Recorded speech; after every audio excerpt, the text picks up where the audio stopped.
So, talk to us about some of the more seasonal allergies, whether they're contact or otherwise, that we can see in our pets. Right. So seasonal allergies are a big deal. They, of course, happen seasonally.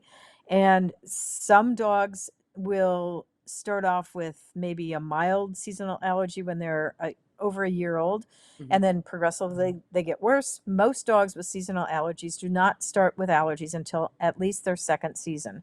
Right. So that means they have to be over a year old to have experienced a spring, summer, fall, whatever it happens to be. In Wisconsin, we don't have seasonal allergies in the winter, but there are parts of the country that do. So there's definitely differences. So until the second season, a pet probably doesn't have allergies to pollens and molds, Okay. but they can have food allergies when they're younger. So Right. if your That was pet what we started talked off about last week. Right. So if your pet started off with really a young age with Mhm. allergies, it's most likely a food allergy. The Okay. cool thing about seasonal allergies is that they're seasonal. So if you have a dog that has allergies that come and go, very likely it's not an exclusive food allergy. It may Mm. have a component of food allergy, but it's mostly going to be seasonal allergies, which are molds and pollens.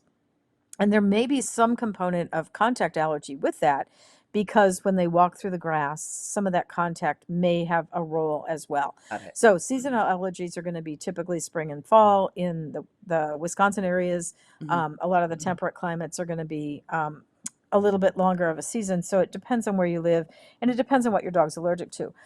If your dog has allergies the third week of March and the fourth week of August, your dog's going to have allergies the third week of March and the fourth week of August every year within a few days of that because of the seasonality of whatever's blooming, Got it. pollinating, Got it. molding, whatever. Right. So those are kind of important things. So if you know that your dog is going to have a problem in the third week of March, you get your dog's medications the second week of March and you don't wait until Or the it's first already blowing week of up. March, just in case, Yeah, it's gonna happen. So once you kind of figure it out, the schedule is pretty consistent because of phenology. Did you know there's a term called phenology?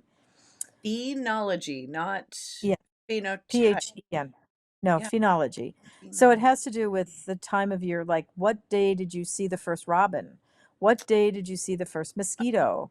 Oh, okay. That's phenology. So I think Oh, that's an interesting that's a term. great word. I love Yeah. that. New words are my favorite thing, basically, ever.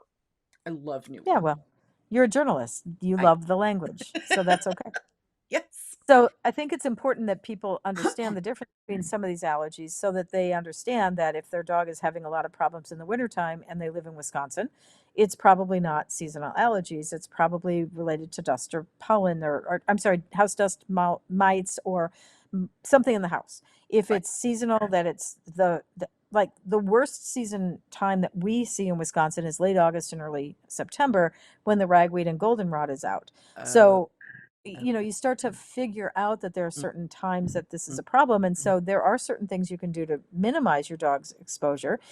You okay. can be more careful at the time of day that you take them out. You can spend less time outside, turn your air conditioner on. Bathing can be very helpful. A normal dog should not be bathed frequently, but an allergic dog can be bathed as often as every week without overdoing it. So there's definitely some things here that people need to be aware of when they're trying to manage their dog's allergies. It's Mm, not just about pills and injections. There are certain other things that you can do to manage. I have one client that had a bulldog that was highly allergic to grass and those kinds of pollens. So she pulled out the grass in the part of the yard that the dog went into, put in AstroTurf, and the dog's allergies were much, mm. much better.